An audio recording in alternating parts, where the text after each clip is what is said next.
जदि आपण झील पटेइबाकू चाहूचंती तेबे आजिर एही भिडियोटी मूलर शेष पर्यंत पूरा ध्यान सहित देखिबे काहेकि ना आजिर एही भिडियोटी रे आमर तंत्र शास्त्ररू मु आज आपणक पई नेई आसीची झील पटेइबा पई वशीकरण विद्या जार प्रयोग रे आपण निज पसंदर से झील हेउ बा पड़िशा घर भाउज को निज बसरे करि परिबे ताकू पटेई ताठारू निजर मन मुताबक काम हासिल करि परिबे।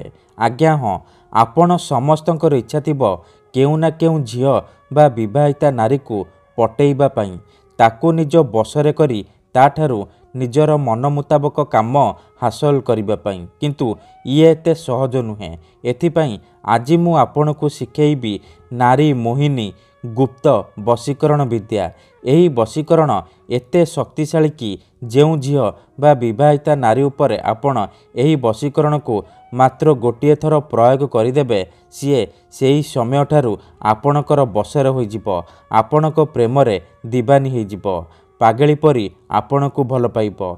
एही वशीकरण करिबा पई आपणकु कोनोसी प्रकार कष्ट काम करिबाकू पड़िबनी किंबा कोनोसी प्रकार पैसा खर्च करबाकू पड़िबनी। आपण बिना कोनोसी पैसा खर्च करी बिना कोनोसी मंत्र तंत्र करी निज पसंदर झील हेउ बा विवाहिता नारी को पटेई पारिबे ताठारू किछि भी काम हासिल करि पारिबे। एही वशीकरण करिबा अति सहज। नमस्कार फ्रेंड्स, ओडिया फंडा चैनल को आपण मानकु स्वागत। आजिर एही वशीकरण दुनियार सबुठारु सहज किंतु महाशक्तिशाली वशीकरण। एहार प्रयोग केबे भी खाली जाएनी। जीए भी एहाकू करिछि 100% सफल होइछि। तेणु आपण भी विश्वासर सहित मात्र गोटिए थर करिकि देखंतु तापर देखिबे चमत्कार किपरि से झील निजे आसी आपणकर सहित कथा हब आपणकू भल पाउची बोली कहिबो। जेउ विवाहिता नारी को आपण दिन राति भाबुचंती सीए निजे फोन करी घर को डाकिबो जहा कहिबे ताहा करिबो। एही वशीकरण साहाय्य रे आपण पड़िशा घर सुंदरी भाउज को मध्य पटेई पारिबे ताठारू निजर मन मुताबक काम हासिल करि पारिबे।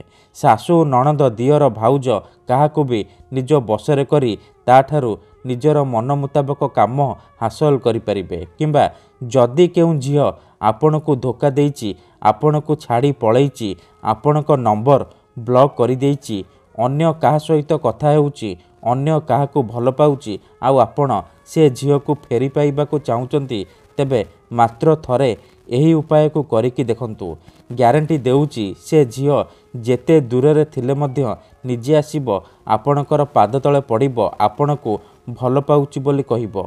एही वशीकरण करिबा पई आपणकू बेसी किछि सामग्रीर आवश्यक नाही किंबा बेसी किछि कष्ट काम करिबाकू पड़िबनी। ठीक अछि, तबे एही वशीकरण को आपण किपरि करिबे केमिति करिबे एहार प्रयोग विधि कोन मु आपणकू बतेइबी। संपूर्ण प्रयोग विधि ठीक भाबरे बतेइबी। जानिबा पई मोर आपण मानकू अनुरोध कि आपण भिडियोटी को मूलरू शेष पर्यंत देखिबे। अधारू छाड़िकी पळैले किंबा काटी काटी देखिले आपण किछि भी बुझी परिबेनी। परे आपण कमेंट करिवे गुरुजी आपणकर वशीकरण काम करूनी। देखंतु मु आपणकू सब बेले कहूची जेउ परि आपण भगवान को मानुचंती भगवान को उपरे विश्वास रखिचंती निजर सबु दुख कष्ट असुविधा भगवान को जणाउचंती जदि से असुविधार समाधान न हैला तार माने नुहे कि भगवान नांती। सेही परि तंत्र मंत्र हुए वशीकरण काम करे किंतु एहाकू आपणकू सिद्ध करिबाकू पड़िबो प्रयोग विधि को ठीक भाबरे करिबाकू पड़िबो। ठीक अछि, तेबे जाई आपण 100% सफल हेबे। जदि गोटिए थर हेउनी द्वितीय थर चेष्टा करंतु निहाती भाबे सफल हेबे। तेबे चालंतु जानिबा एही वशीकरण आपण किपरि करिबे। मने रखंतु एही वशीकरण विधि को आपण केवल शुक्रवार दिन करिबे केउ भी समय रे करि परिबे। विधिटी करिबा पूर्वरु भल भाबरे हाथ गोड़ मुह धोई सफा वस्त्र पिंधि आपण एही वशीकरण को आरंभ करिबे।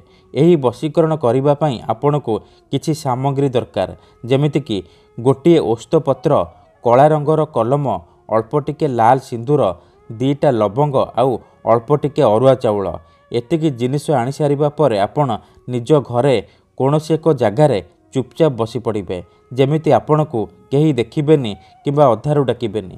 ତାପରେ ଯେଉଁ ଓସ୍ତପତ୍ର ଆଣିଛନ୍ତି ସେଇ ଓସ୍ତପତ୍ର ଉପରେ ପ୍ରଥମେ ଆପଣ କଳା କଲମର ସାହାଯ୍ୟରେ ସେଇ ଝିଅ ବା ସ୍ତ୍ରୀର ନାମ ଲେଖିବେ ଯାହାକୁ ଆପଣ ନିଜ ବଶରେ କରିବାକୁ ଚାହୁଁଛନ୍ତି।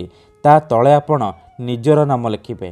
ନାମ ଲେଖି ସାରିବା ପରେ ସେ ଓସ୍ତପତ୍ର ଉପରେ 2ଟା ଲବଙ୍ଗ ରଖିଦେବେ ଆଉ ଅଳ୍ପ ଟିକେ ଅରୁଆ ଚାଉଳ ରଖିଦେବେ। ତାପରେ ଅଳ୍ପ ଟିକେ ଲାଲ ସିନ୍ଦୁର ସେ ଓସ୍ତପତ୍ର ଉପରେ ପକାଇଦେବେ। ଏତିକି କରିସାରିବା ପରେ ସେ ଓସ୍ତପତ୍ରକୁ ଭଲ ଭାବରେ ମୋଡ଼ିକି କଳା କପଡ଼ାରେ 3ଟି ଗଣ୍ଠି ମାରିକି ବାନ୍ଧିଦେବେ। ସେ ଯେଉଁ ପୁଟୁଳିଟି ହେଇଯିବ ସେଇ ପୁଟୁଳିକୁ 2 ହାତରେ ବନ୍ଦ କରିକି ଧରିବେ ଆଉ ଆଖି ବନ୍ଦ କରିକି ସେଇ ଝିଅ ବା ନାରୀକୁ ମନେ ମନେ ଭାବିବେ। ତାର ମୁହଁକୁ ନିଜ ମନରେ ଭାବିବେ। ତାପରେ ଏହି ମନ୍ତ୍ରକୁ କେବଳ 7 ଥର ପଢ଼ିଦେବେ। ଦେଖନ୍ତୁ, ମନେକର ଆପଣ ଯେଉଁ ଝିଅକୁ ବଶୀକରଣ କରିବାକୁ ଚାହୁଁଛନ୍ତି ତାର ନାମ ହେଉଛି ସବିତା, ତେବେ ଆପଣ ମନ୍ତ୍ରକୁ ଏହିପରି ପଢ଼ିବେ। ମନମୋହେ ତନ୍ମୋହେ ମନ୍ତର ଫୁକ୍ ସବିତା ହୋ ବସ୍ମେ ମେରେ ନଜର ସେ ଯାଏ ନା ଚୁକ୍। ଏହିପରି ଆପଣ 7 ଥର ମନ୍ତ୍ର ପଢ଼ିବେ। 7 ଥର ମନ୍ତ୍ର ପଢ଼ି ସାରିବା ପରେ ସେ ପୁଟୁଳି ଉପରେ 3 ଥର ଫୁଙ୍କିଦେବେ। ଏତିକି କରିସାରିବା ପରେ ଆପଣ ସେ ପୁଟୁଳିକୁ ନେଇକି କୌଣସି ଏକ ସୁନସାନ ଜାଗାରେ ରଖିଦେଇକି ଚୁପଚାପ ନିଜ ଘରକୁ ଫେରିଆସିବେ। ପଛକୁ ବୁଲିକି ଚାହିଁବେନି। ଏତିକି କରିକି ଦେଖନ୍ତୁ, ଗ୍ୟାରେଣ୍ଟି ଦେଉଛି ମାତ୍ର 2ରୁ 3 ଘଣ୍ଟା ଭିତରେ ପ୍ରଭାବ ପଡ଼ିବା ଆରମ୍ଭ ହୋଇଯିବ। ସେ ଝିଅ ହେଉ ବା ବିବାହିତା ନାରୀ ଆପଣଙ୍କ ପ୍ରେମରେ ଦିବାନୀ ହୋଇଯିବ। ଧନ୍ୟବାଦ।